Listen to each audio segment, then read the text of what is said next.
Hey everyone, I'm Jeff McErlain, and I am super excited about my new course, Blues Rock Masters, and this one is the British edition.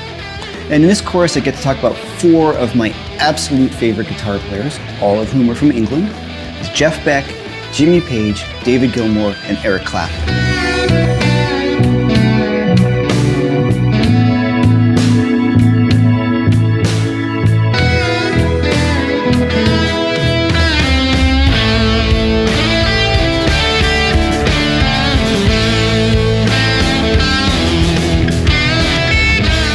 I'm super excited that I made this course because, I get to talk about my favorite guitar players who I'm so passionate about, and I'm so grateful for what they've done for me. I really hope I can help bring some of what I've learned from them to you, and I hope to see you there.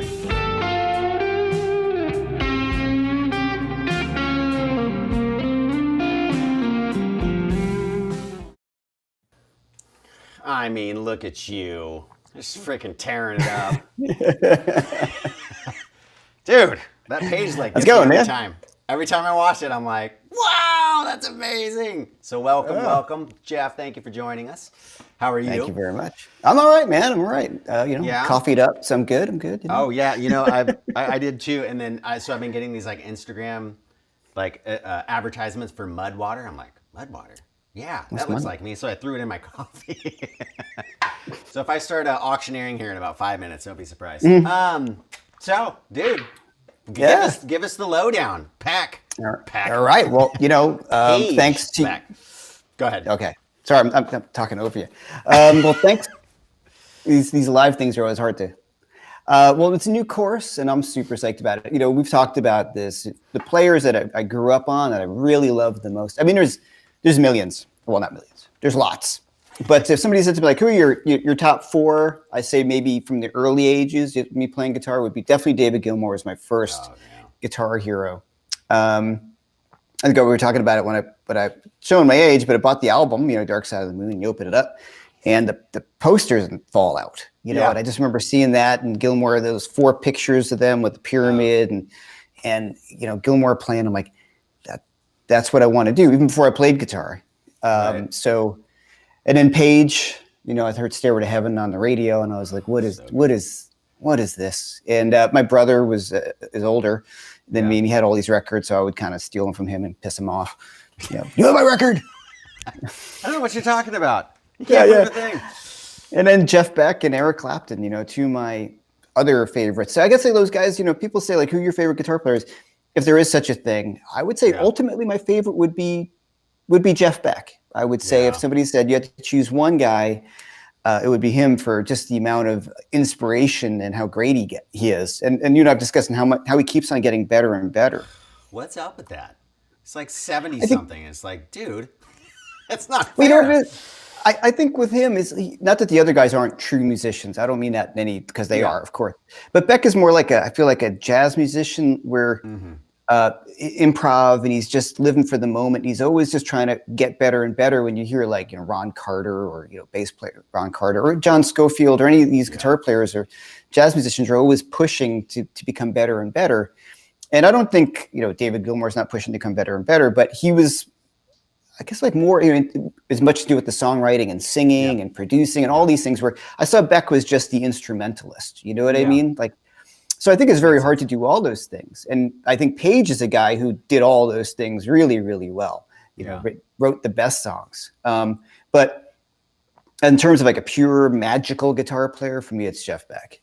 It's interesting because him, especially with the players that you have on this course, he kind of is all of them into one anyways. In many ways, he's got the bending and the bar work, like, Gilmour, and he's definitely got the vibrato and all that killer stuff. And, he kind of does everything everybody does, except for, obviously the big songs or whatever. But his playing, God, it's so good. And I love it when he's in a band, too, when he has a singer. It's just like... Yeah, no, he's just the best. I mean, I think, I think, a quote that David Gilmour said about him, on a good day, there's nobody better than Jeff Beck. But the point of the course was, I think there's things that we can grab from these players. I'm not trying to teach you, here's how you sound exactly like them. I'm a guitar nerd have always been, and since doing a lot of teaching, and I really just love learning other people's stuff just for my own edification. And just, if I want to sound like Jeff Beck, sometimes I like to be able to do that, like a tip of the hat to my heroes.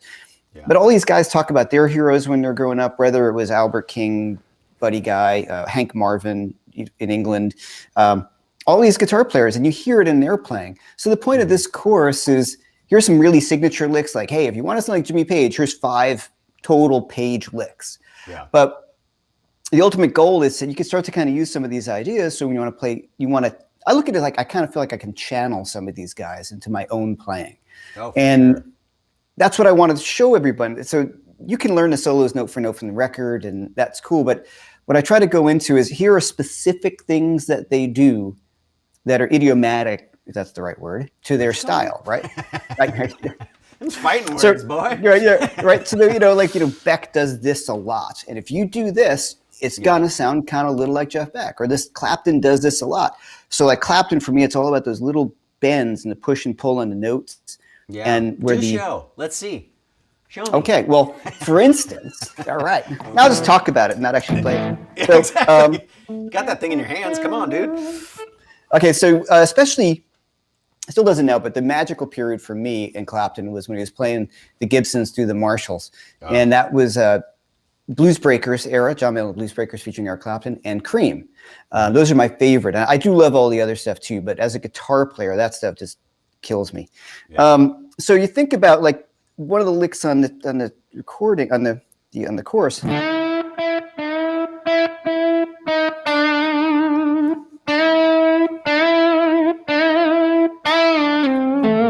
And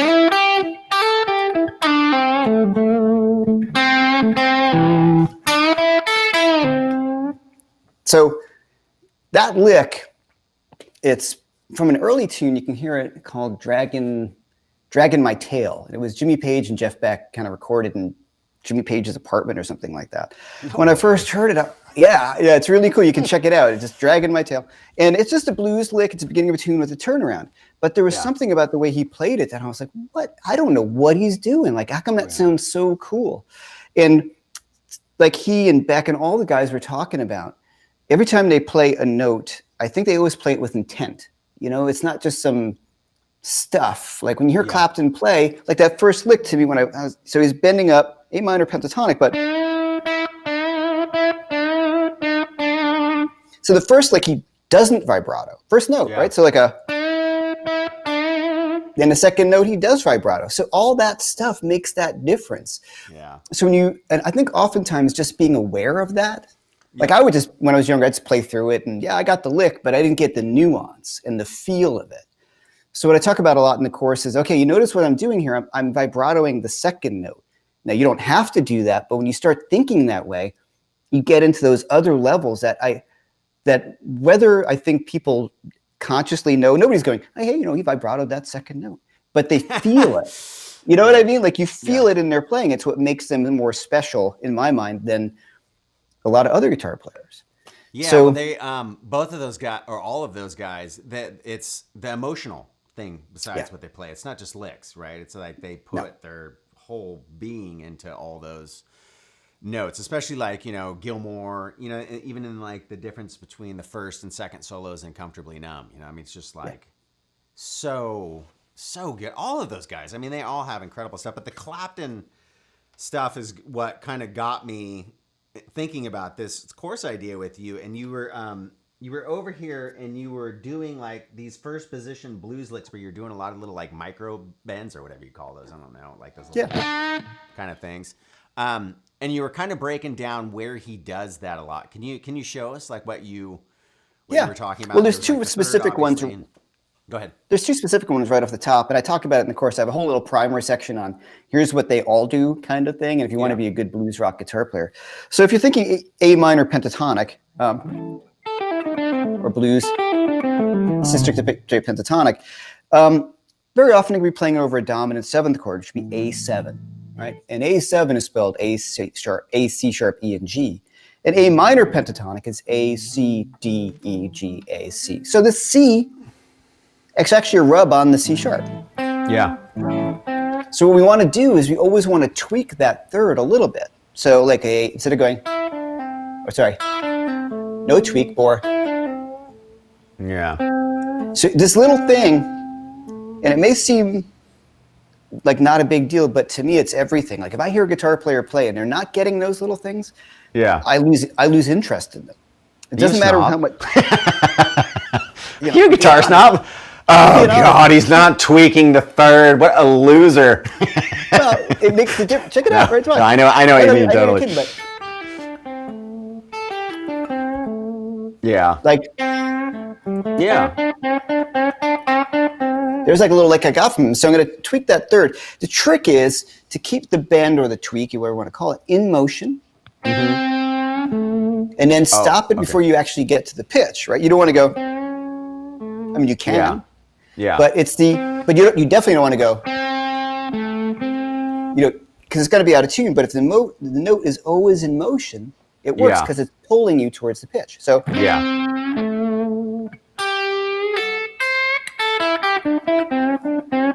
Okay, so you just did it a few times there.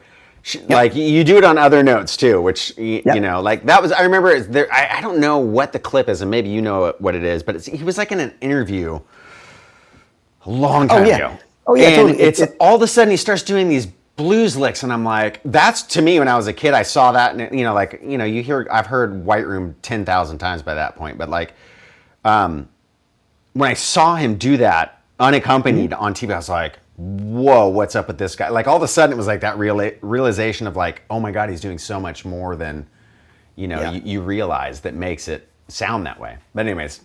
That particular clip is from the Feral Cream concert.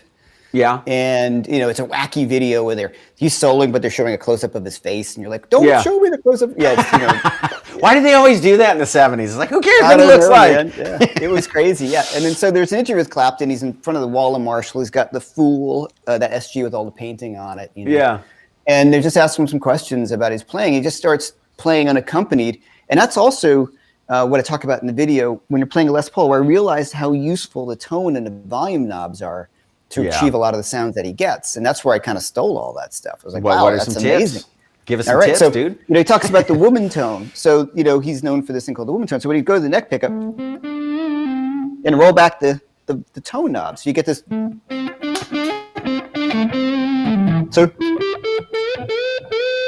right. That kind of stuff you hear on Sunshine of Your Love, you're saying, like that kind of sound. And then that's kind of a cool thing. And then you switch to the bridge. Now that's a little bright, so I'm going to roll back that tone knob. Okay, wait. Okay, go back. You were just doing it. Sorry, I'm like pointing at my other monitor over here. I can't see you. No, you were doing some of that stuff right in that little lick, like where you're pulling down those different notes, and it's awesome. What is that? Okay, so the other one is going to be the flat seventh. That's the two. If you want to work on two, we can bend almost all the notes if we're really careful. But the two main ones is going to be the flatted seventh. In this case, that's the G note in the A7 chord, and the third. So if of course we all know this lick. We can go, right, bending that G to A up a whole step, right? Uh-huh. But you can also go.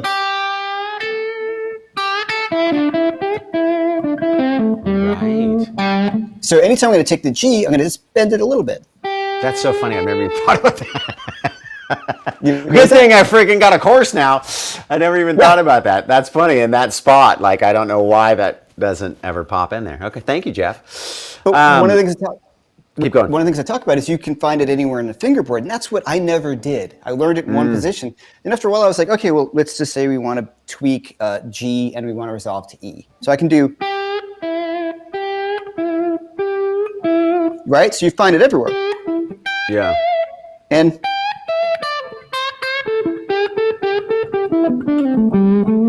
right? Yeah.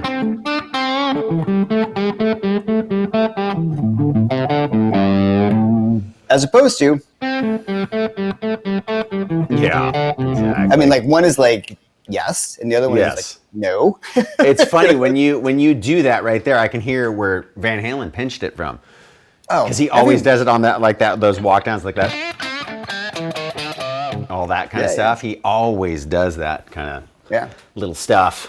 Okay, and then you listen to the earlier guys, when you listen to the earlier guys like Clapton, before Clapton, like Albert King and Freddie King and Buddy Guy, all the guys that they listened to, that's a big deal, you know, because you can hear where they kind of got it from. So I think if you're going to work on one thing, that's a big thing that will propel your playing to the next level. I hate that cliche, but it is true because but you know what I mean? It's the next level. It sounds like, you know, Tony Robbins. Deep dive. So let's take Clapton. I got some questions on the screen coming up too. Okay, hold on. Let me ask you this really quick. Precursors to Clapton. Who would you check out? Like influence on Clapton style. Okay. He talks about Freddie King a lot. Okay. Albert King, Muddy Waters, and B.B. King. And many of the English guys, which is really kind of cool to know this when I really start digging into it. There's a British guitar player named Hank Marvin. Yeah. And it's funny, when you and I did our live stream on my channel, some guy chimed in, what about Hank Marvin? I'm like, I talk about him when I talk about Peter Green, another favorite British blues guitar player of mine. And Hank Marvin was a bit more of a surf guitar player, but he really made a big imprint on these guys because he was English. Yeah. You know, and they saw him on the BBC. And so those guys, but when you listen to Freddie King and certainly Albert King, you hear all these sort of sounds. You know, and even Gilmour, who's kind of the odd man out in a certain way, in these guys. So, you know, Floyd is a bit more of like a space rock band, or whatever you want to call it, you know. But the principles are still true. He never plays a third that's not unadulterated. He never plays a flat seven that's not worked on. Each note has got these little blues phrasings. So I would highly recommend going back and checking out the people they listen to, because you listen to the Jeff Beck group with Rod Stewart, and you listen to early Zeppelin, and you listen stuff to is so good. God. And they're all cover tunes from American rock band, like American blues bands, you know, American blues musicians. So yeah. Right. Okay, what was the question? Jeff, you want me to grab it, or you want? Yeah, do it up, dude. All right. It says hi, Jeff. Hi, Jeff. This is Z. Okay, as you mentioned in the intro of your course, and now about tweaking the third, fourth, and flat seven, the minor pentatonic. What's the best to tweak on a major pentatonic? I don't know. It's a different feel. So if I'm thinking, say, like, you know, A major, that's a bit more that B.B. Kingish sound. So for me, and now, if it's just A major pentatonic, the second is the big one to the third. Okay. I really like that second, and the sixth. You want to be careful at tweaking the root. Yeah. You got to really push the root up a whole step for it to sound good. So the second, right? Then I like the sixth, and the sixth sounds beautiful going sort of to the flat seven. So at that point, you're sort of mixing major and minor pentatonic, or you're more thinking the dreaded modal name of mixolydian. But what I think about on all of this stuff, you know, Clapton wasn't thinking about mixolydian. He was thinking, here's my chord. Those are my chord tones. Was he thinking of it as an arpeggio? Yeah, right. Was he thinking of it as an arpeggio? Probably not. They were just, you know, they were playing the right notes for the chord. So to answer your question directly, on a major pentatonic, start tweaking that second and the sixth. And, you know, the third can be cool too. Sounds a little Jeff Beckish, which we'll talk about in a minute, but.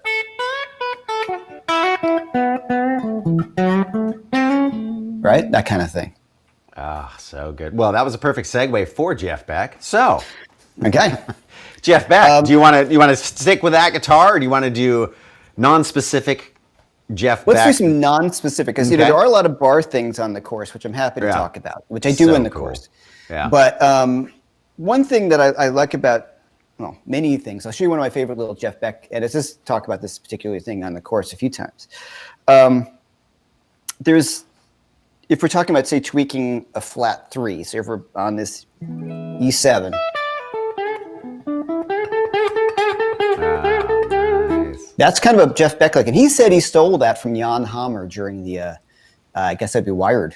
Yeah. Interesting. And there's that, because, you know, keyboards have that little wheel that they can bend a note. If my understanding is right, he stole it from him. He's like, hey, I was doing this thing and I stole it, you know? So there's two ways guitar wheel. Right, the guitar. That's right. Well, he was. such a cool look. Yeah, that's right. So this one, I'm just ahead. taking my G and bending it up, and then I'm hammering on my A.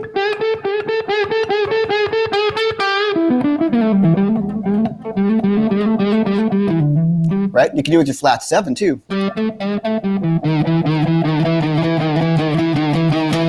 That's super Beckish, right? That kind of for sure.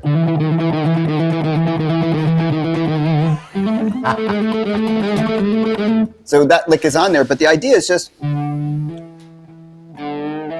bending, and then release the bend and hammer on the note that you're kind of bending to the whole step above. Okay. So in this case, G to A.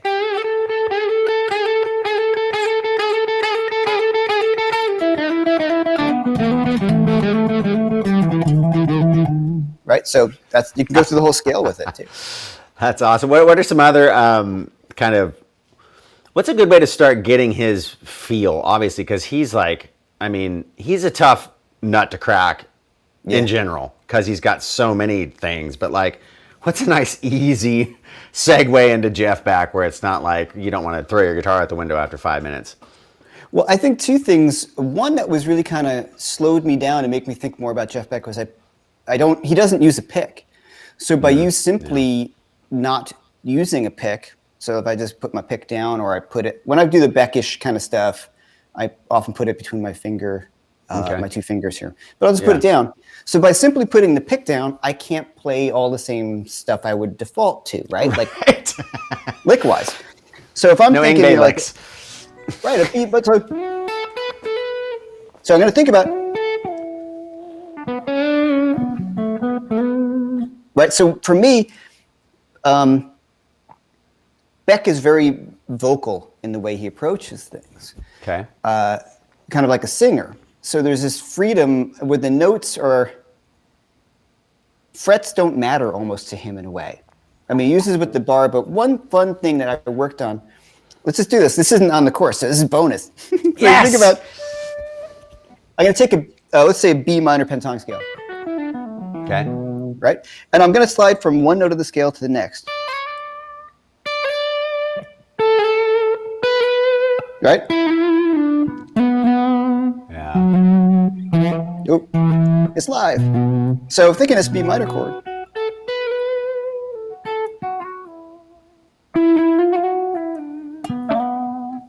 Wow. So the idea for that, and he does those kind of things, and other guitar players do, of course, it's think about this. This has helped me do it.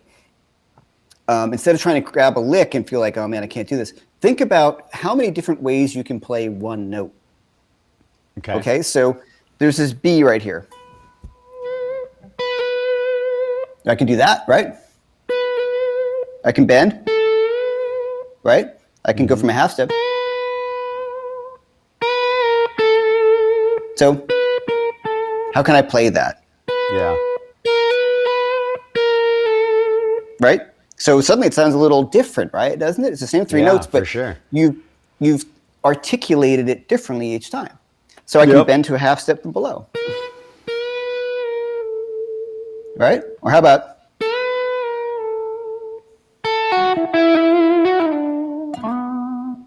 Right? So just thinking about a different way to articulate a note, I think really helped me because I realized it sounds like corny, those cliches. With him, every note counts, and I think all these guys, they do. Yeah. But for him and say Gilmour, not compared to the other guys, of course, but for him and Gilmour, it's all right, man. No worries. Right. Either way, it's about each note, the melodic content that each note has, or the emotional content. So I just kind of think about it, like how can I play this note cooler?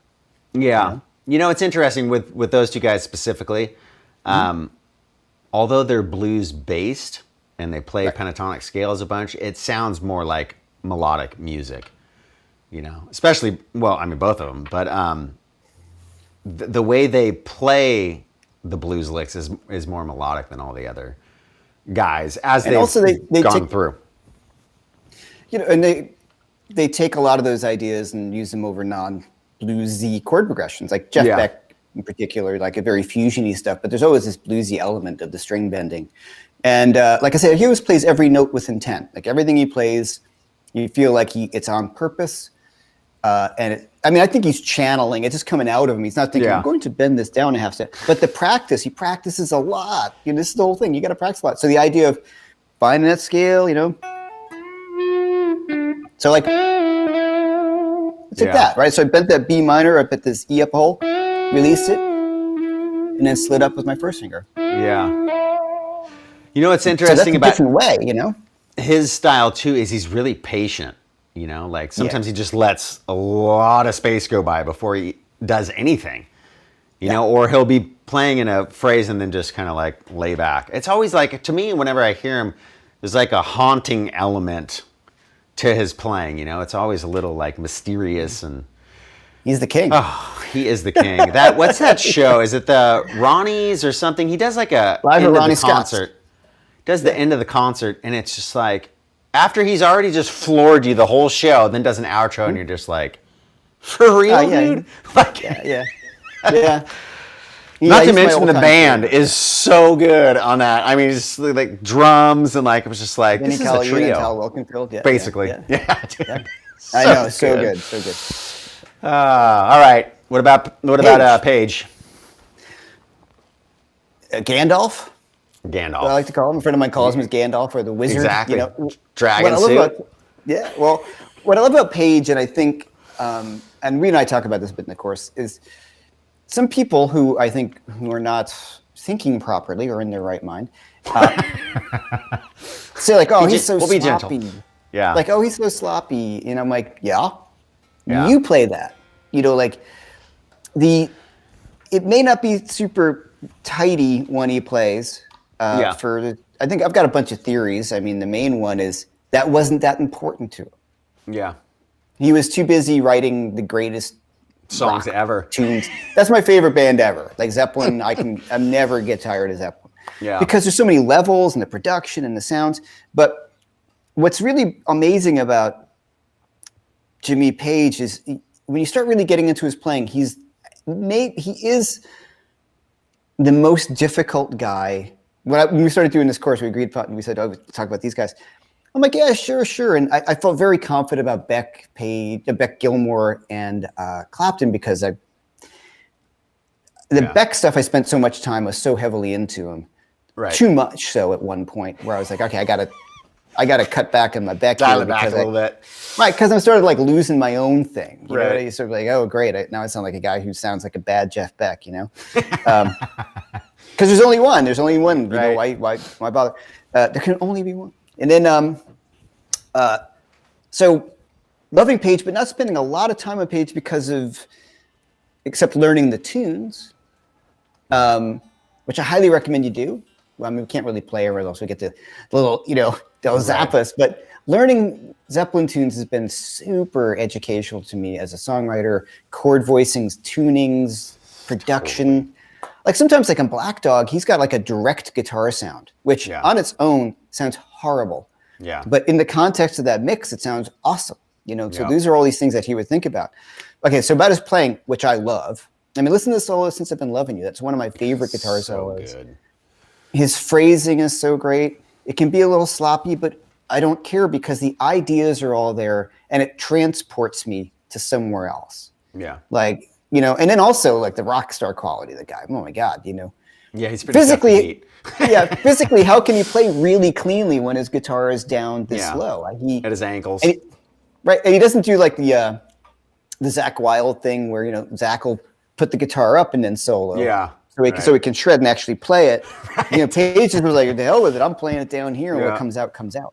So my point is, Page's time is crazy. It's almost like B.B. King. You ever listen to B.B. King, who I'm a huge fan of? His time is out the window in the coolest way. Like Peter Green and Clapton and Gilmour, all those guys talking about except for Page, their time is very on spot, like almost like kind of grids up, but in an amazing way. Not. B.B. King is like in his own universe, and Jimmy Page is at times too. So what I've done in the course was like I grabbed what I thought were, I don't want to say cliches, things that you're like, yeah, that sounds a lot like Page, but there's a lot deeper than you could go, and he's got a lot of this great like Chet Atkins in his playing and all this really country influence or rockabilly stuff that you hear come out. But anyway. Well, and that's the interesting thing about him specifically is he's so good at so many styles. Yeah. You know, it's just like, talk about somebody who's just an incredible just composer. You know, is really, but like the other thing about the licks is like the tone, like it's a barely broken up Marshall-y kind of tone, or you know, the combo tone, whatever the super or whatever is. It's like, well, try playing that lick that fast with that tone. Yeah, he never, in my mind, he didn't do himself any favors with the tones. He like made it hard on himself. Yeah, song remains the same, like a super bass cranked, and it's like dry as a bone, but it's great. So one thing about some of the Page stuff is I stopped caring how cleanly I played it. If that makes sense. Yeah. Because if you try to clean it up too much, it doesn't sound like Jimmy Page anymore. Right? So if you take a lick like that, right? Like I'm just doing a classic one. You hear him play that one a number of times. This is E minor pentatonic. I'm just pulling a G down to an E and then borrowing my first finger, grabbing this B on 12th fret E minor, like.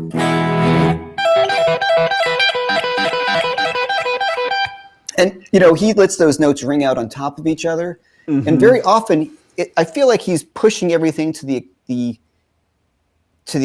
max of his limit technically, right? Yeah. And if you watch his right hand, it's not like when you watch like Eddie's or Paul Gilbert, something like a super exact. He's just kind of almost flailing. Yeah. Totally. But I mean, how cool is it? You listen to Good Times, Bad Times, and he's just kind of ripping on that, and you're like, I'm like, damn, that is. Yeah. It's so cool. So just something like that. If you watch the right hand, like so, and he would just kind of go, and you see sometimes like it kind of gets a little sloppy where it, and it's like collapsing on itself. Exactly, that's a great way to put it. It's falling down some stairs to a certain extent. But to me, that's in the coolest way possible. Yeah. So when I kind of took that thing off me, like, I'm trying to clean up Jimmy Page, and and I was talking to a few of my friends when I was making this course about this. Like, I'm trying to. We had this discussion. It's like, you can't clean it up. You can't, because if you clean it up too much, it doesn't sound like Jimmy Page. And also, some of these licks are really hard to play fast, like that.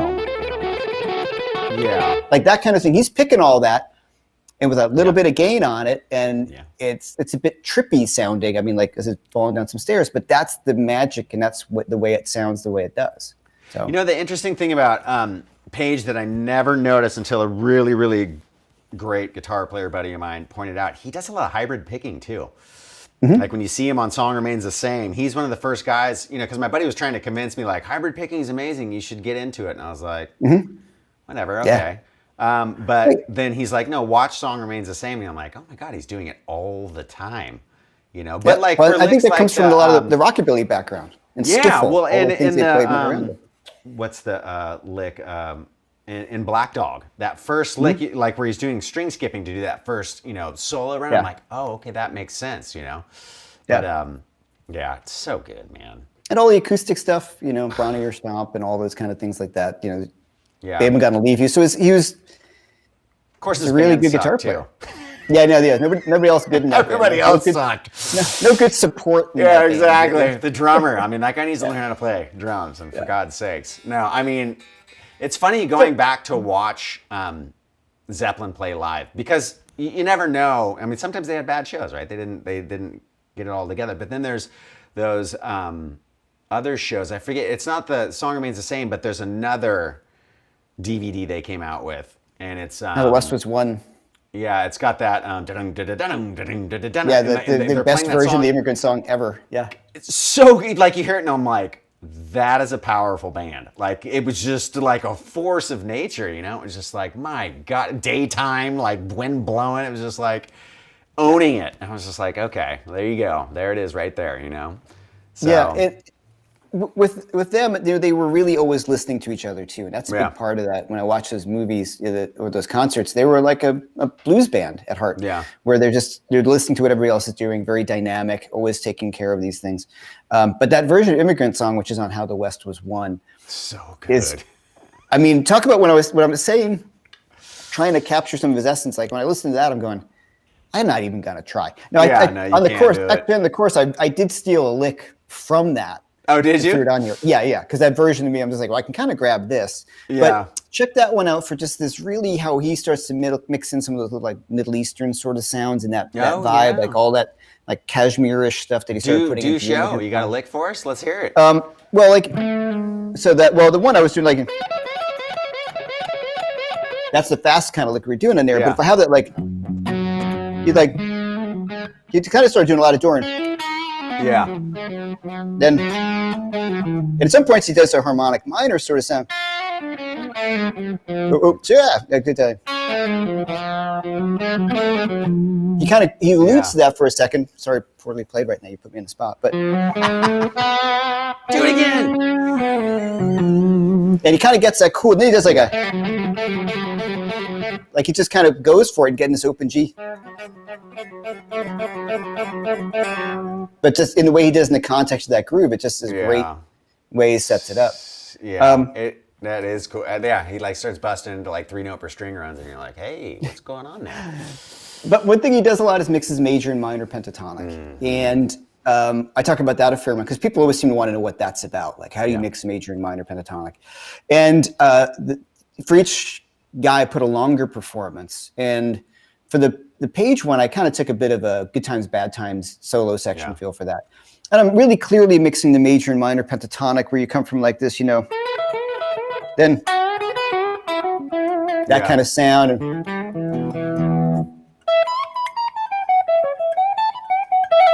that kind of sound right there. That is so Page. Like that. Like you hear that and it's like, yep, that's Jimmy Page. Yeah. And so good. And then the people who I hear that influence. I mean, you think about, you and I are big metalheads.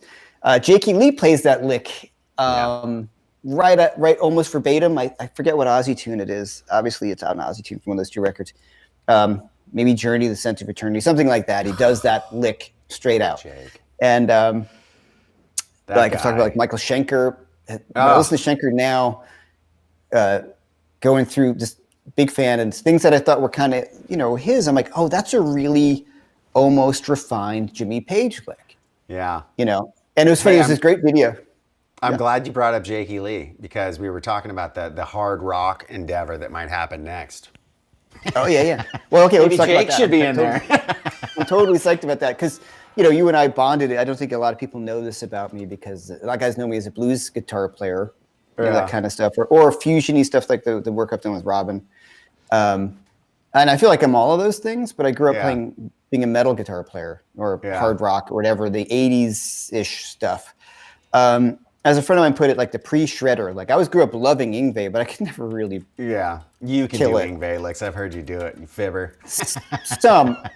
You know what I mean? But like compared to... You played me something of one of like your albums, and it was like, yeah, check this out. And you just kind of casually threw it on in the car, and it was just terrifying burning. I was just like, dude, why don't we who is this guy? I thought I knew you. Why did you hide it from me? Well, it's I've never hit it. It's just, I think music is a journey. You know what I mean? Right. So what happened was, I don't want to say, like as I got older, but as I got older, I started exploring different things and really enjoying playing blues, and the fusion stuff started to grow. And in college, I was really into fusion stuff. And I used to study guitar with Mike Stern and Wayne Krantz. No way. Yeah. How was that? No, I don't think I ever knew that. Oh yeah, no, and I'm friends with all those guys from living in New York, and now you're name dropping. Well, I used to have a steady gig at the 55 bar. I was there on Friday nights. Wayne was there on Thursday nights, and Mike Stern was there on Monday and Wednesdays. No way. I was there every other Friday night. Oh, it was awesome. It's just funny because we were doing more like a bluesy rock thing, but then I would throw in a few of the fusion-ear things. But I would just hang out there all the time, and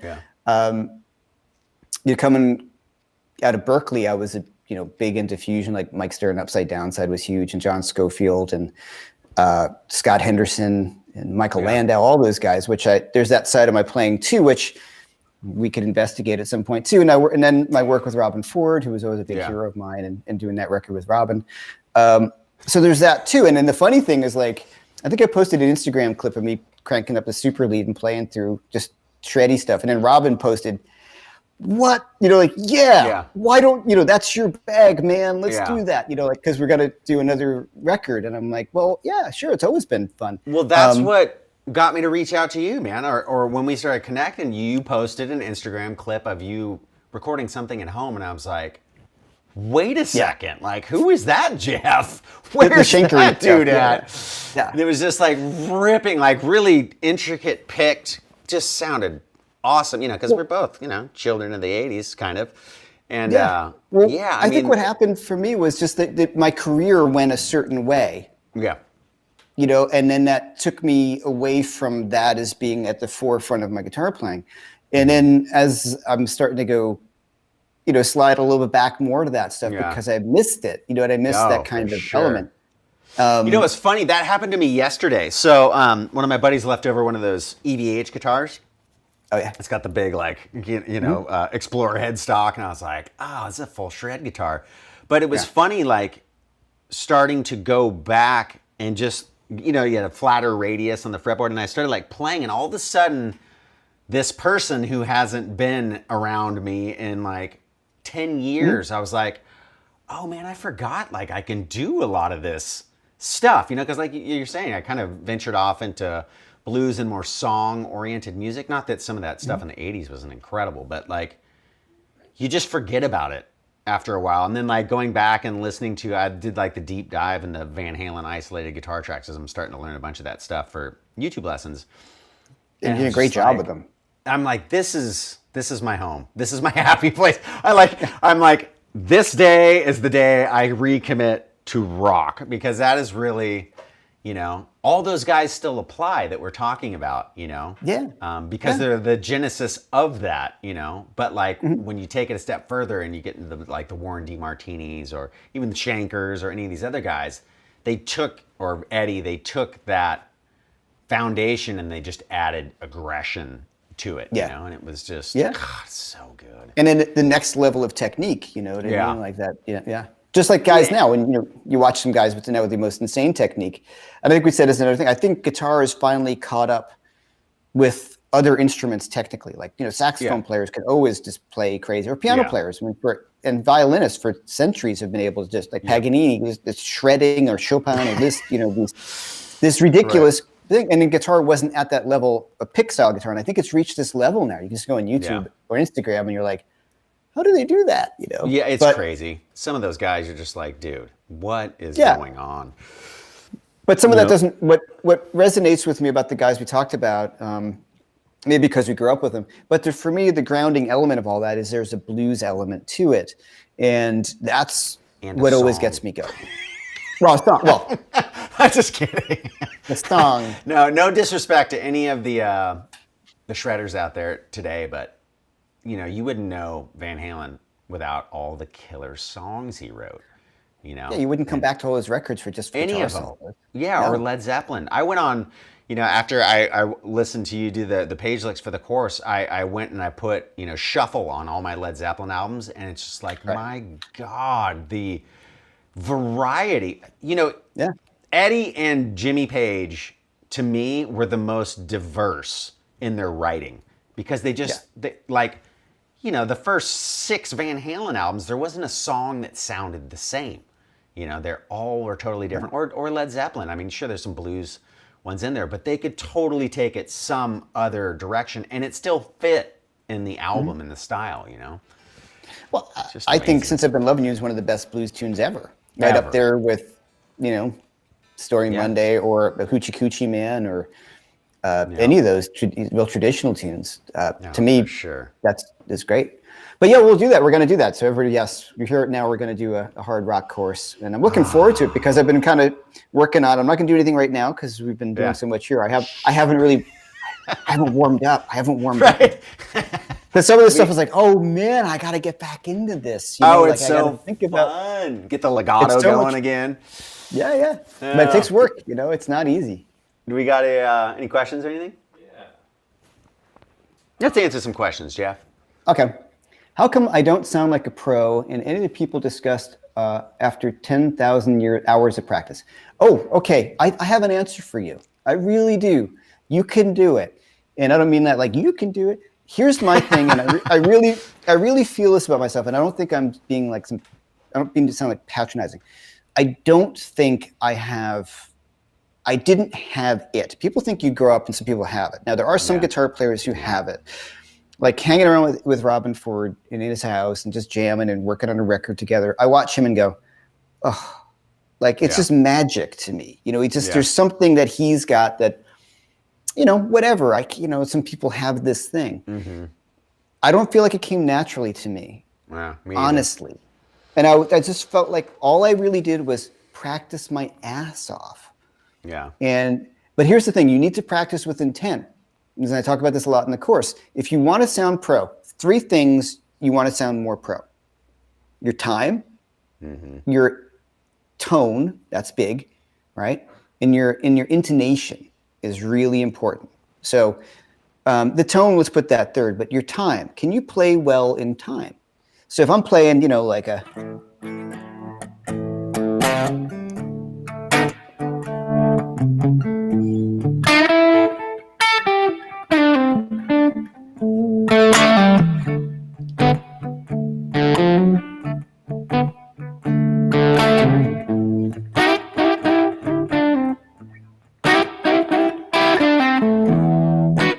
Right? So I'm just thinking, hopefully everything sat in a groove.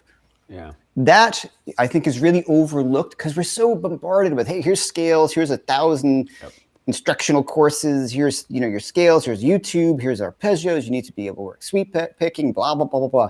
But at one point I realized that my vibrato stunk and my time was weak, right? Yep.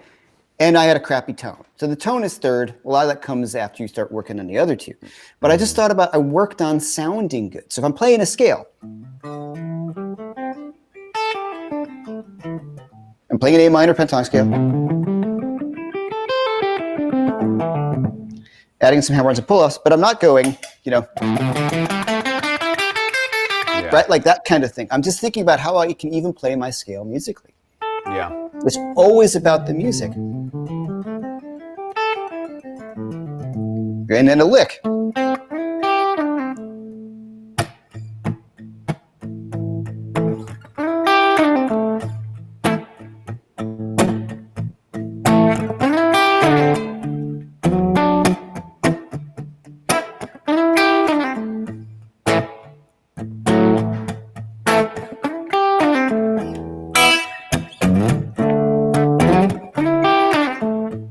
See what I'm doing? Like I'm not saying that's easy. Physically, what I'm doing is not that difficult, right? It's a little lick. But it's in time, hopefully. Yeah. You know, and the groove is there. And so what makes people sound pro? That stuff, not how much you can shred. I don't care. Why is Albert King so amazing? With all due respect, people, Albert King had like 5-10 licks, generally speaking. They're the coolest licks ever. Nobody's ever played them better. I can listen to Albert King for like all day and not get sick. And not get sick of those few licks that he does. I know, you know, I'm being half joking. He's got more than that, but he has a lot of very similar ideas. But the way it's variations of that, you know, same thing. Right, and the time is great. The phrasing, the placement. So put aside what you think you should sound like, and just work on what you need to work on, just sounding good first, and you can do it. You know, I would add to that too, practice with a metronome or a drum loop. And if you just watch Jeff and what he's doing, you know, a lot of the things that makes it all come together for people timing wise is watch any really good musician, their body is always moving to what their internal beat is. You know what I mean? There's always some connection physically with the sense of time to what they're doing. You're not going to watch a pro out there, whether it's on big stage, like if you watch like a bunch of Van Halen stuff, when he's singing backups, he's always got his foot moving. And it's like, dude, he's one of the greatest guitar players ever. And he's still so focused on keeping his body involved in the rhythm. And then the other thing is slow down. You know, everybody tries to play fast, and it's like what you're saying with the bends and stuff. You know, really feel what it feels like to connect with a note, you know, and little things that you can do to take the same whole step bend and make it cooler. You know, like if you we're just bending, you know, there's the vibrato like Jeff's talking about. People will, even something as simple as that, you know, it makes it different than just the predictable, mundane phrasing. And that's all it takes sometimes, you know. Again, like you're saying, you know, Albert King, B.B. King, they're not flying around on the fretboard, but it sounds like a voice. You know, that's another thing that really can help you with your phrasing. Try to learn vocal phrases, you know, and you're going to find out that some of the most memorable vocal melodies are actually very simple to play. But then when you figure out the actual notes, then you're like, okay, well, listen to how the inflections the singer puts on those notes and try to mimic that on guitar, because then that makes it sound more like, you know, a voice or whatever. And it gets you concentrating on melodies and not trying to burn through scales. I think that's the biggest disconnect is people, they're like, I want to get better. And what they're really saying is I want to be more melodic. You know, and they're playing through scales and they don't know how to create music. And to do that, you really have to slow down and pay attention to what you're playing and try to hear it in your head, you know. I endorse that message. Yeah, but the timing too. Like the other night, I geeked around with a drum machine, kid you not, for 2 hours and almost played the same thing the whole time, just really trying to feel like how can I line up, you know, again, going back to listening to the Van Halen tracks, it made me pay attention so much more to rhythmically what all that's going on. You know, you hear like, my God, this is one of the best rhythm guitar players of all time. Yeah. But you realize, like, when you hear the album, you assume that the note lasted longer or whatever, because there's other stuff going on and you hear it and it's like, wow, that's totally different than I thought. You know, that's another great thing to do. Go listen to isolated tracks. It'll give you a whole new appreciation for the person. You'll just be like, oh my God.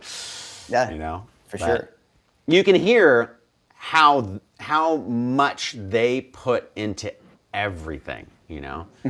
The little things Eddie would do, you know, rhythmically, the little tiny subtle things. It's like, well, that's the vibe right there, you know. So absolutely. Anyways, all that. Yes. Got another question? How to master vibrato. Ah. Well, what do you think, Jeff? Oddly enough, I talk about that in the course. All right, so first thing is watch some of your favorite players. We're in a great time for YouTube, so you can watch videos of all your favorite guitar players. So just watch what they're doing. You know what I mean? How are they physically doing it? I find most of my students or people who come to me, like they're not vibratoing correctly. They're vibratoing like just kind of like with one finger, like they're like shaking their hand, but the string isn't moving. Like, you know, it's kind of floating around like this, you know? You know what I'm talking about? Or are they this thing? Oh yeah, I do. Like they're doing this and the neck is going all over the place and the note isn't really doing anything. So a physical thing is I'm really going to let's say we're going to take this, well, targeting minor. I'm going to take this D note and I want to get right up on that note, right on it. Like, here's my fret, my finger's right on the fret, almost like I'm pushing against the door, you know, like this way. I'm going to push up against that door. And you think about it like a little bend. So my thumb, this is especially for like blues and blues rock and bending. The thumb is over the top of the neck, and I'm not actually bending with my fingers this way. I'm bending with my whole forearm, like I'm turning a doorknob. Right? So, I don't know if the camera will follow me over here, but like, see what I mean? As opposed to like bending with my fingers, it's a whole arm thing. So I'll play it in the context.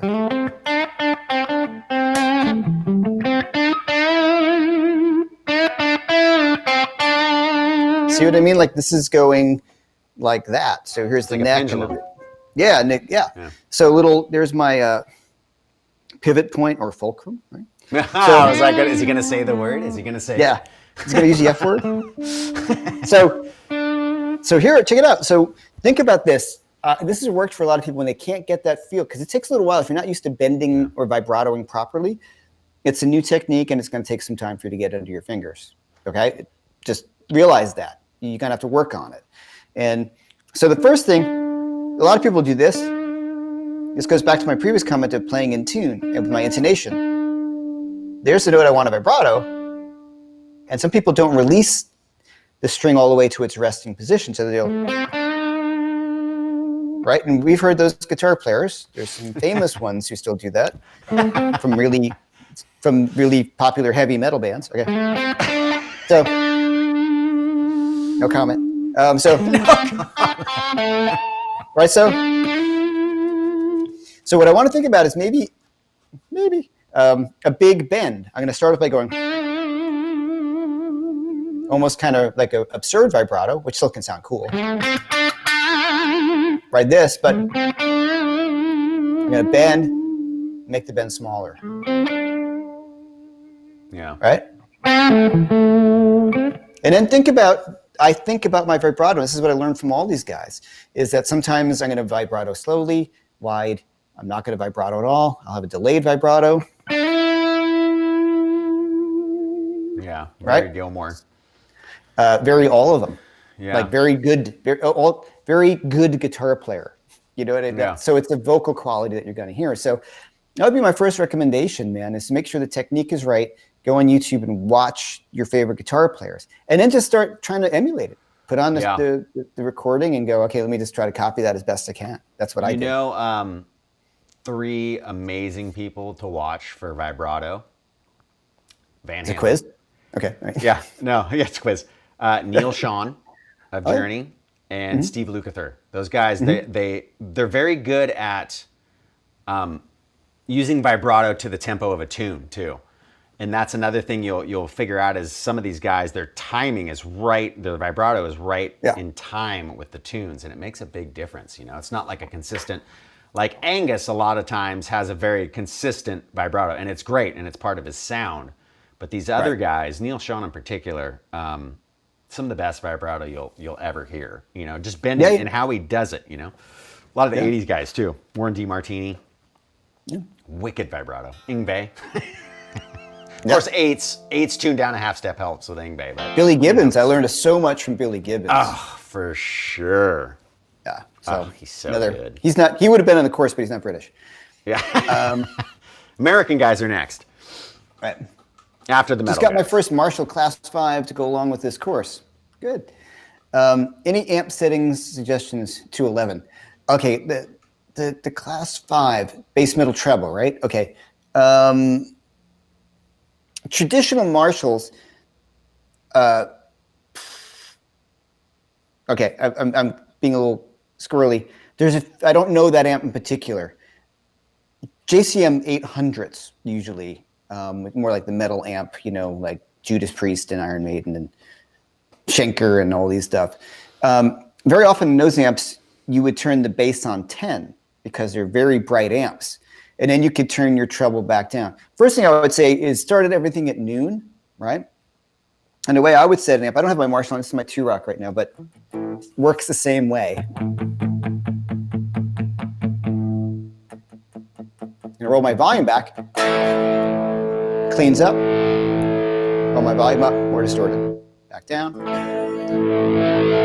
So I look for that. If I got it so gained out, which I'm going to put on an overdrive pedal. 2 of them. Like when I bring back the volume, it doesn't really get that kind of cleaner tone that you hear in all those classic rock records.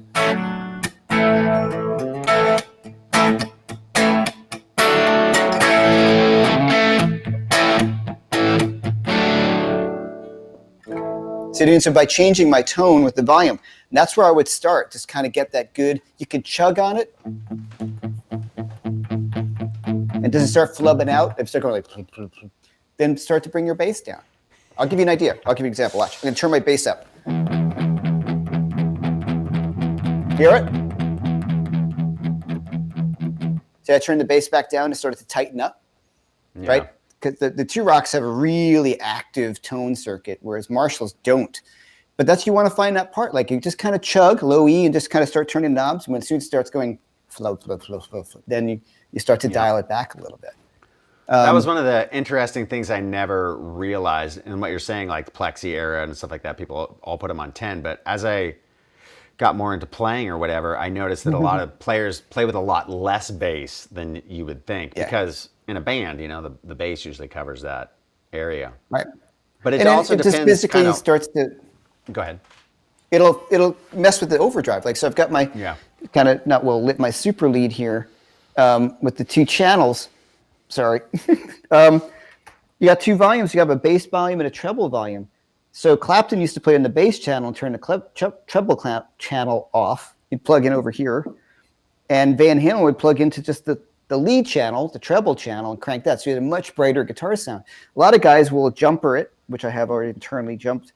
And you start to mix these two. So it's almost like two tone knobs to mix with the gain. Awesome. And then you use your tone knobs to fine tune it. So they're all kind of different. You have to discover what your amp does. But I would say everything at noon, and kind of get the gain where when you roll it back a little bit, it cleans up. If you want this kind of guitar sound, because you listen to Clapton,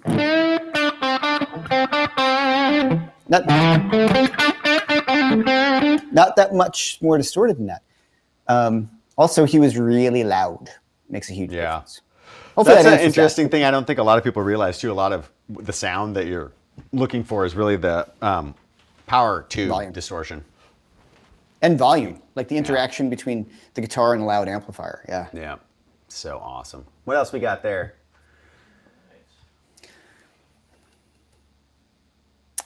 Jeff, hi. What are the few of the last aha moments you guys had yourselves in your playing / guitar knowledge? It's a great question. You want to take that one? For it. Yeah, I'll take it after you. Go ahead. How important Brett Papa's videos are. Well, you know. Our aha moments is I just dropped my pick. Is... But you can play with your fingers too. See? Yeah. For me, once again, as I always seem to come back to how important knowing my triads are. And in a sense, not a real sexy thing like, this is, this or that, like a lick or something. It's the triads. Everything comes back down to triads. Yep. It's so much fun just being able to, and rhythm. Come on, dude, it's rock and roll. Yeah.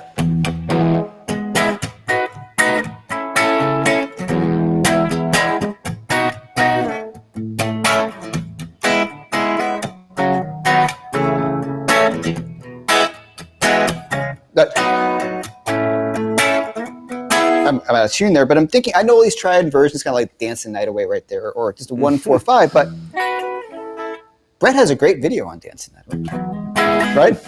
Jamie's crying. The Dancing Night Away is coming. Well, we talked about that. I knew it was coming. Okay, so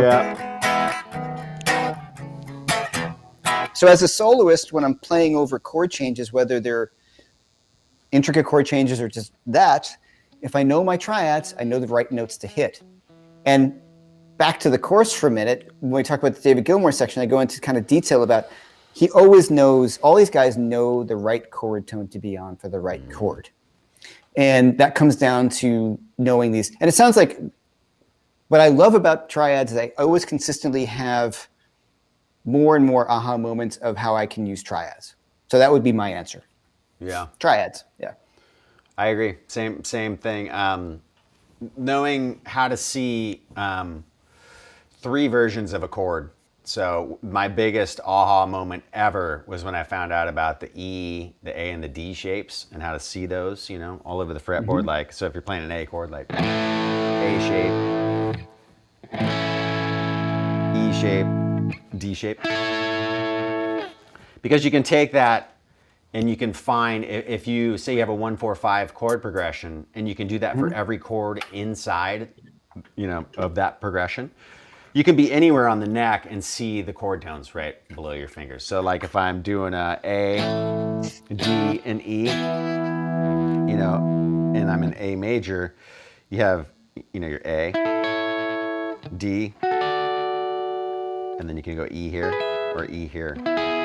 And all those notes that you were wondering, like, God, how do you become melodic? Well, that's it. I mean, you can just literally.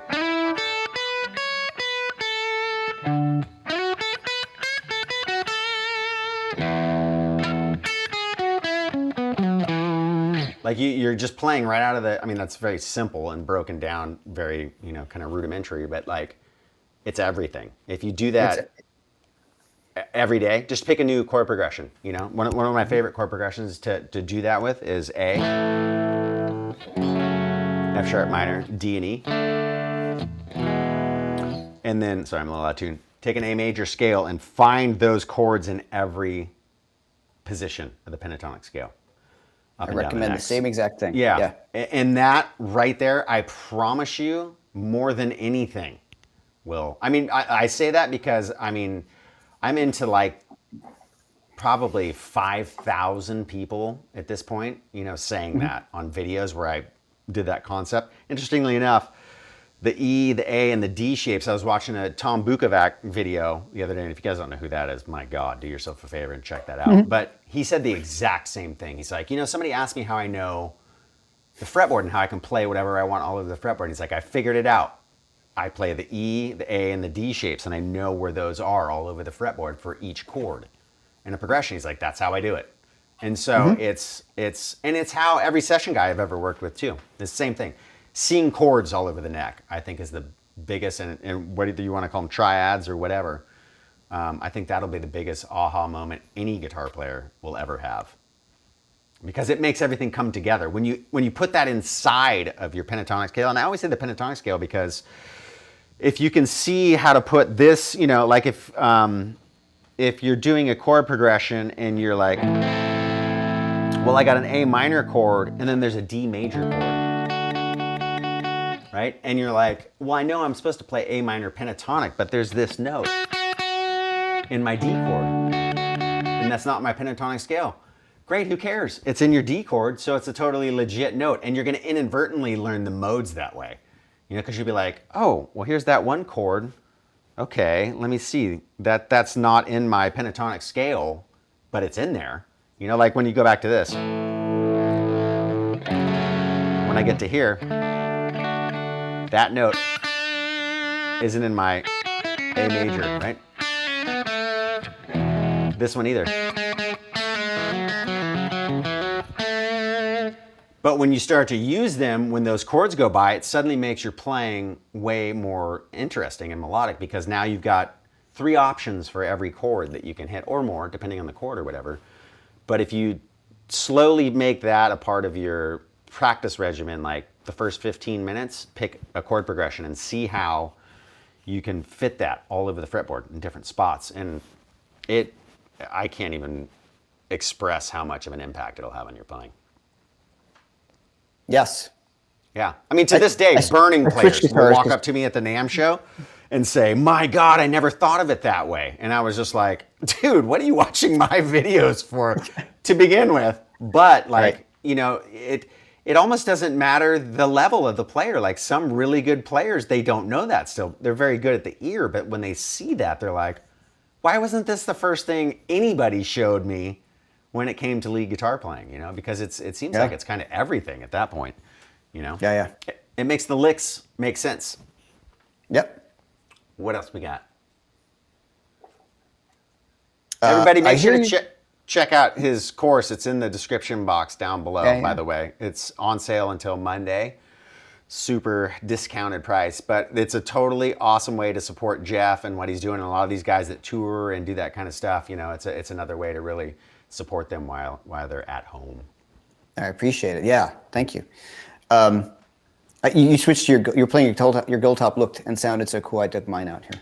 I was like, should I go get my telly so it can be different? The 390s sound so good, you know. Oh, they're so good. I hear you talking about consistent time, but can you address pocket? Yeah, it just kind of rolls into the same thing of listening to the right guys and then being able to lay back a bit. Now, one thing that's a very difficult thing to talk about emotionally, talking about how do you lay back in time? part of, for me, I use a bit of what I call like creative visualization. I think about the person it is who I'm playing along with, or just who I want to get that vibe. And I think if I look towards to other people for it, say like Lightning Hopkins is one of my favorites, you know, so you get that cool, like, you know, that like,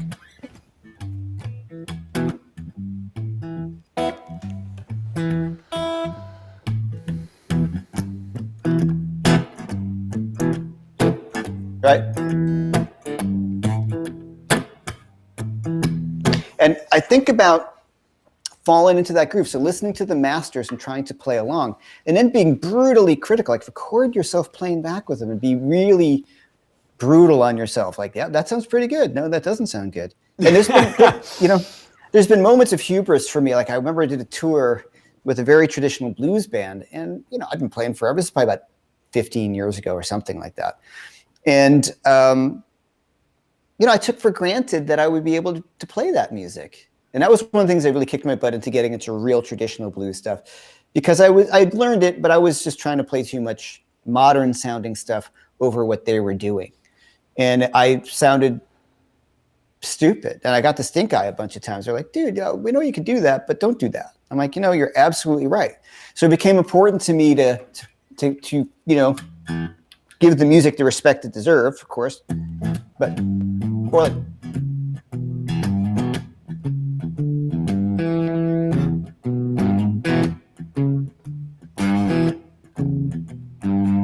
you know, be kind of like just listening to the original recordings and playing along. So that allowed me, when I started to play with real people in those situations, to have the framework of playing in the pocket for something. It's hard to explain. You know, some people, like, you know, if you're doing a swing eighth, it's kind of sounds like a 16th, like a triplet with a, or a dotted eighth note with a 16th. Like, you know, nobody thinks about it that way because, you know, right? It's just a feel. Yeah. So the way I got it was just listening really critically to myself and the music that I was trying to copy. Yeah. Record yourself with a drum loop. Yeah. And listen to, like, does it sound like it syncs up with the drums? You know, does it sound tight with the drums? You know, because again, going back to, you know, one of my favorite ways to practice is with drum loops, just because of that thing. Timing's everything, you know, like Everything. You can be slow like Gilmour and be such a revered guitar player. I mean, I can think about pretty much every guy in town here that's a monster guitar player. I'm not kidding. Probably every single one of them. David Gilmour, favorite guitar player. Like, he's everybody, or Jeff Beck, everybody's favorite. And he's not virtuosic in any way. Any of the guys in town can run circles around him on the guitar, you know, but they all get it. It's that timing and that feel.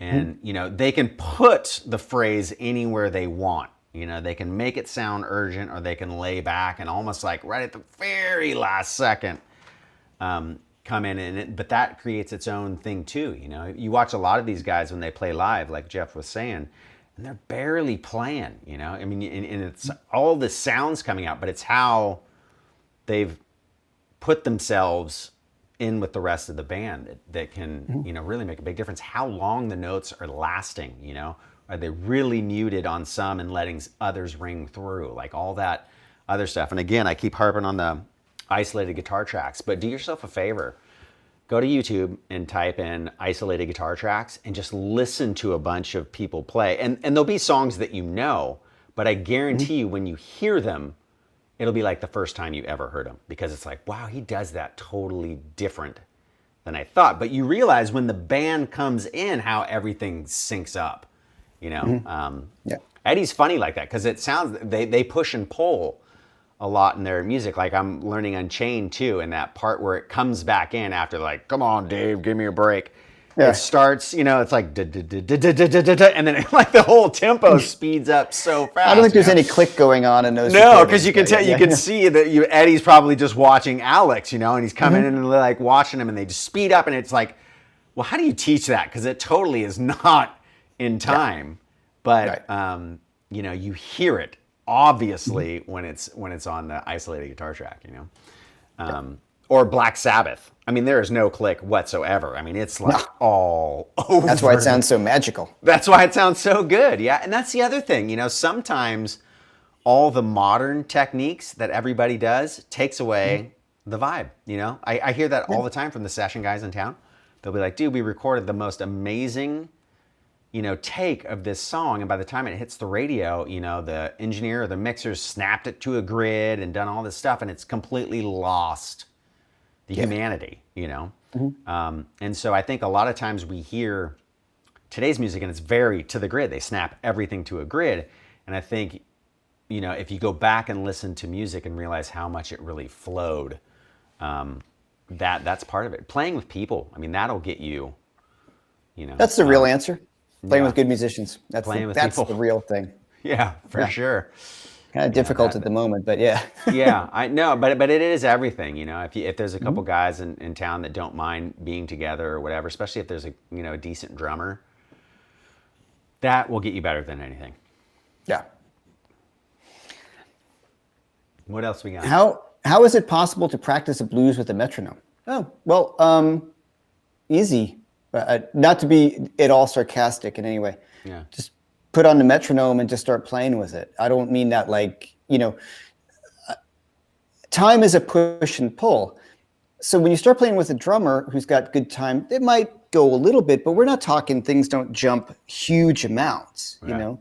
So the metronome is a way for you to build up your own internal sense of time so you can carry through it. That I know when I've recorded me playing a solo blues, I'll probably end up speeding up a little bit, but it's still within probably a few clicks of the metronome. And I've developed that from working with the metronome. The metronome, I want to dismiss a few myths that I've heard. Like people are like, oh, you know, kind of stuff like learning too much theory ruins your vibe on guitar. Total nonsense, complete nonsense. I went to music school. Right. And, I don't mean to be like I went to music school. I think I got a cool vibe when I play, I hope, you know? Yeah. So, and playing with the metronome messes with your time. That's also ridiculous because all it does is enhance your time. Talk to any great drummer because it keeps your time and then you can start to push and pull and then come back into it and then adds the music to it. So playing a blues through metronome is super important because it keeps you, without it, you have no idea if you're speeding up or slowing down, and it keeps you honest. And then when you're playing with people, if you all have done that kind of back thing, it will move in the best way, but you're not going to go, you're not going to be pulling this thing forward or pulling too hard. Yeah. So I think it's very possible. And like I said, I don't mean to be sarcastic. The best way to work with it, you have to play it with a metronome. I think it really works. That's what a drummer is. Yeah. Exactly. Right? I mean, and you know what I think a lot of it is people have a hard time with quarter notes on a metronome. So, get a metronome that can subdivide and maybe put it to eighth notes. So it's easier to feel like, where should I be in the, so there's more clicks to line up with. And I think once you do that, it makes it easier. Now all the new metronomes, you can do swing and shuffle, and they do all these incredible things. Right on your phone. Yeah, right on your phone. Yeah, right on your phone. And there's no excuse. And you'll realize, oh, this is another one of those everything things on guitar. I mean, you'll get hired so much quicker than somebody who wouldn't if you can keep good time to a metronome. I'm doing a bass course over here with this woman that plays with Robin Ford too. Ryan. And Ryan, she's like, every day I practice with my metronome. Every single day. It's my best friend, and I can't recommend playing with a metronome enough. Yeah, I agree. Or drum loops, What else? How do you get out of a guitar rut? I've been playing for about 2 years and seem to be just playing the same 10 songs I know. And go to learn new songs, and I just can't. LOL. Damien Russell. You pick up my course. No. How to get out of a rut in 30 ways. Yes. Have you ever tried creating music? If your computer has some sort of recording function, sometimes that'll do it because, a lot of times people, they learn the same things habitually, but when you try to actually create something, I know that helps me a lot.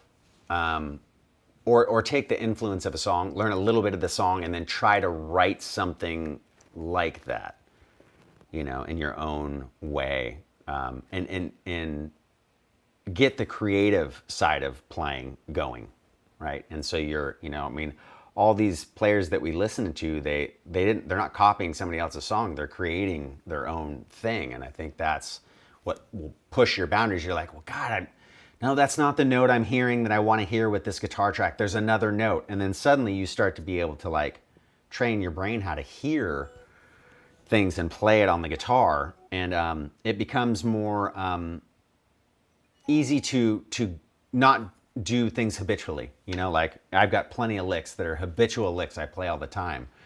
But all that goes right out the window when I start to actually try to sit down and write something. Or, if you've been playing lead a bunch, practice rhythm. Or do something different, challenge yourself and see if you can create, That's me and my mission statement in my own business.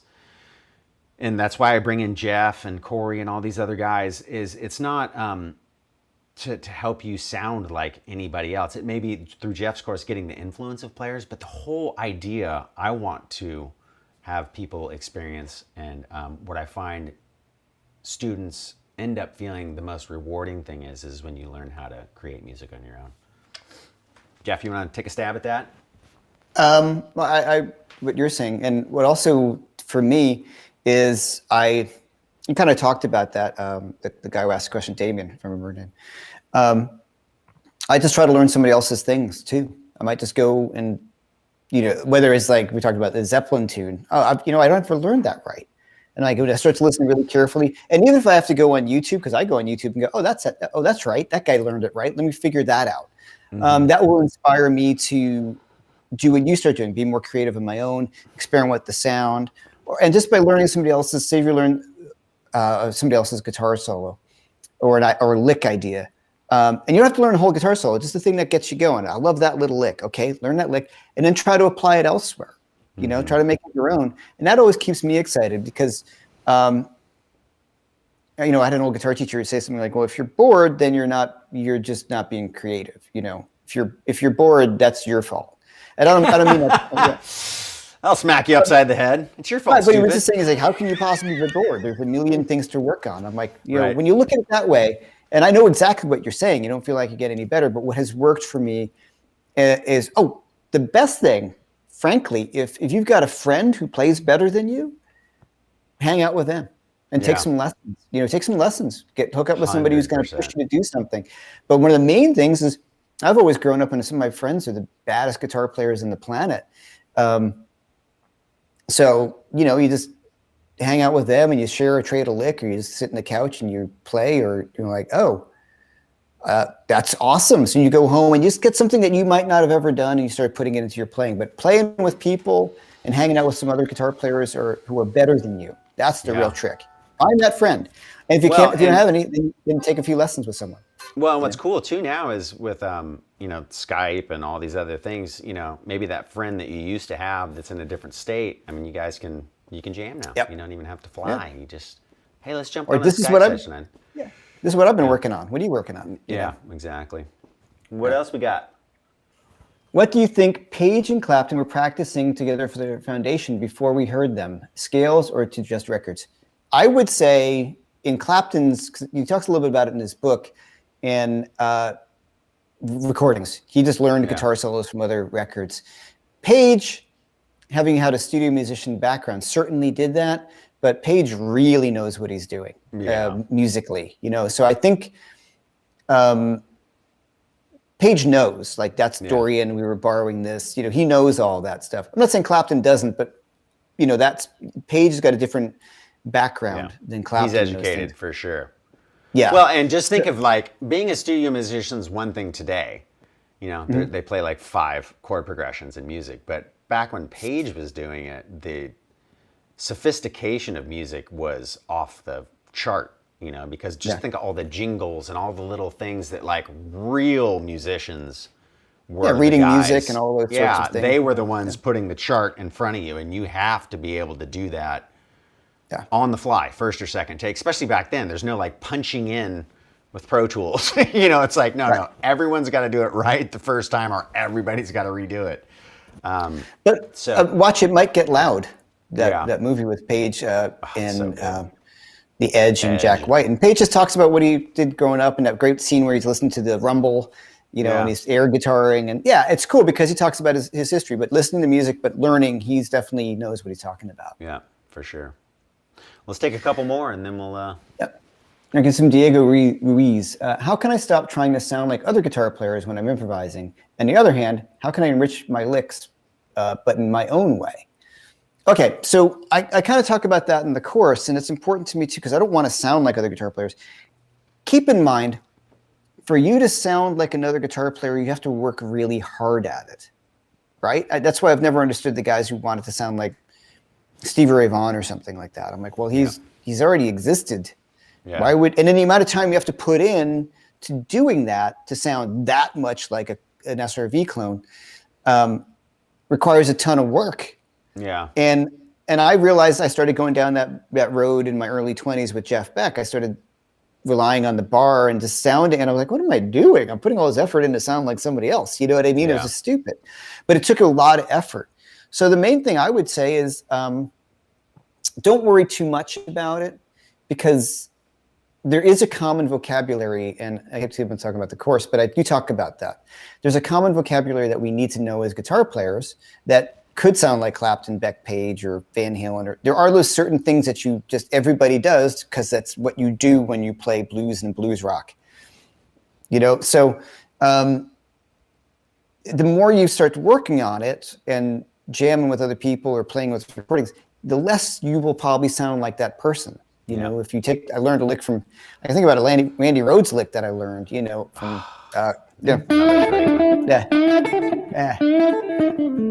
that kind of lick. I'm kind of messing up. But the idea of that, he does it on like Goodbye to Romance. He also does it on I Don't Know. Yeah, that kind of like, that's it. Yeah, that's the one on Goodbye to Romance. And Crazy Train, right? Like, something like that. But okay. That's a Clapton lick. Yeah. And that's a Van Halen lick. That's an everybody lick. So I don't know if that helps a lot. And unconsciously, one last thing. When I was playing a lot like Jeff Beck, it was because I was playing my Strat with the floating tremolo, and I said, okay, I'm just not going to do that. So I'm going to put the Strat down because then I can't rely on the wiggle stick, to do that. I have to figure out something. I can't do that. Yeah. One thing you can do too is play to the song. Yeah. But just try to jam over it. You know what I mean? So, so you got the kind of vibe of the tune.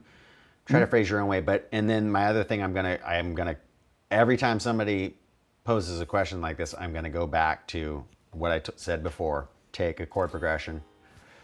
Oh, this is tuned down to Van Halen tuning. Take 3 chords and just play out of the triad shapes. Don't do a scale. Do not let even if you know what key it is, don't go back to that.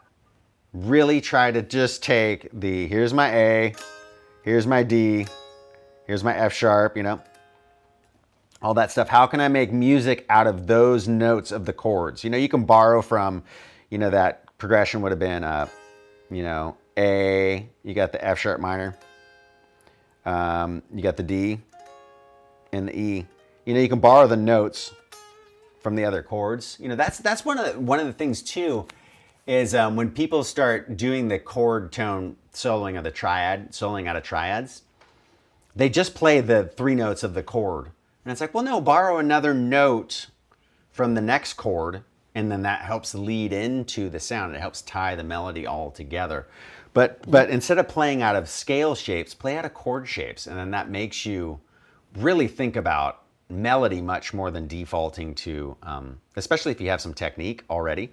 I think the biggest thing for me personally was the default to I could play through scales really fast, and it's like, it's like a cheap dopamine hit, like, oh, I played that lick really fast, cool, But I didn't do any music. There was nothing rewarding at the end of the day. I've done it a million times already. The most rewarding things for me is when I sit down on the couch and I figure out how to play a really slow, cool melody and then, oh, whoa, that's right out of that one scale shape. And then you go back to your brain like, oh, okay, now that I see where the two things make a connection, then, maybe the scale becomes a way to do some cool flash for a second, getting to another melodic section or another spot on the guitar, But slow down.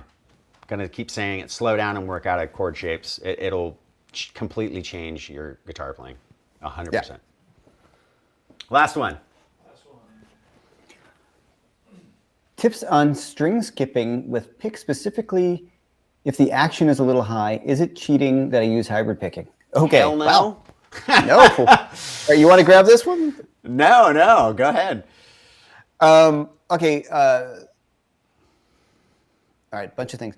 String skipping, sure. If you like higher action, you need. Okay, there's a bunch of thoughts. Sorry, I got like 80 thoughts in my head. A lot of shred. Yeah. One thing, because we talked about this in other things, Brett. Like other guitar, it depends on what kind of music you play. Like this is an old guitar, and it's got higher action. It's not high, but so it's hard to shred on this guitar because it's not set up for that. And a lot of guys, some of the faster guitar players may have lower action. So that's one thing. You may be trying to do something that's very difficult just to do on high action. And that's why people would have low action, right? So that's kind of a little logical thing. And the string skipping thing, there's no such thing as cheating on the guitar. Just put that out of your head. Whatever gets you the way to do it is the way to do it. You got guys like that, was it Tom Quayle, the British guy? And he does this hybrid picking of arpeggios, and Greg Howe. Oh, dude, he does that all the time. I took some lessons with Greg Howe. And back in the day, he didn't, but like, I remember. This is probably, I don't know, maybe he switched 10 years ago. Yeah, he switched, and he does it all the time now. And you can't tell, it's just become another thing, and it's an efficiency of motion, right? I mean, think about what you would have to do to get from the G to the E, and how easily, like if you're right there, I mean, your fingers, your hand doesn't even have to move. Right. And to me, going to MI ruined my picking, strangely enough. But when my friend told me about hybrid picking, it was like, oh. And then like now it's just like, that's how I do what I used to be able to do.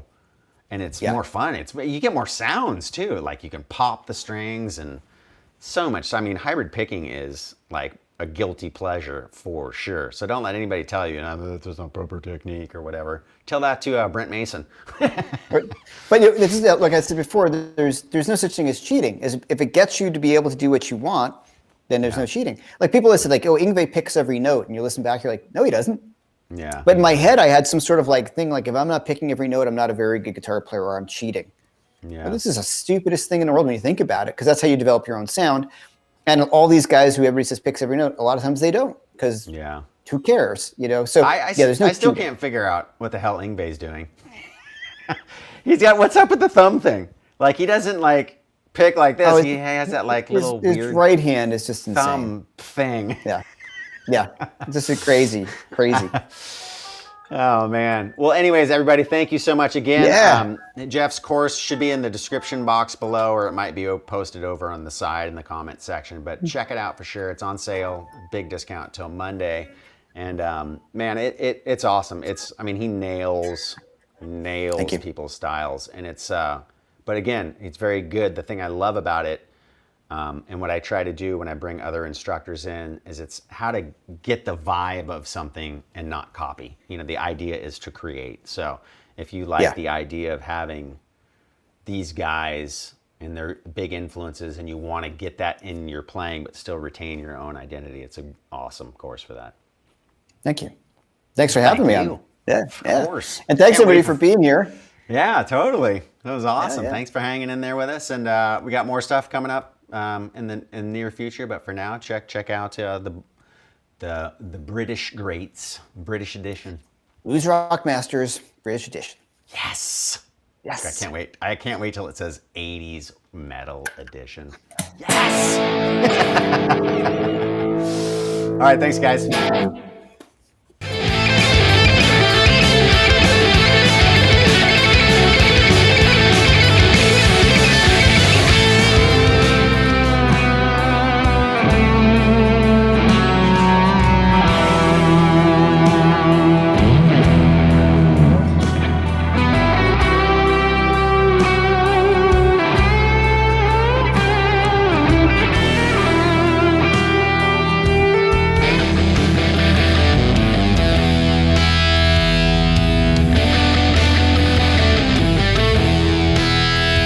Hey everyone, I'm Jeff McErlain, and I am super excited about my new course, Blues Rock Masters, and this one is the British edition. And in this course, I get to talk about 4 of my absolute favorite guitar players, all of whom are from England. It's Jeff Beck, Jimmy Page, David Gilmour, and Eric Clapton.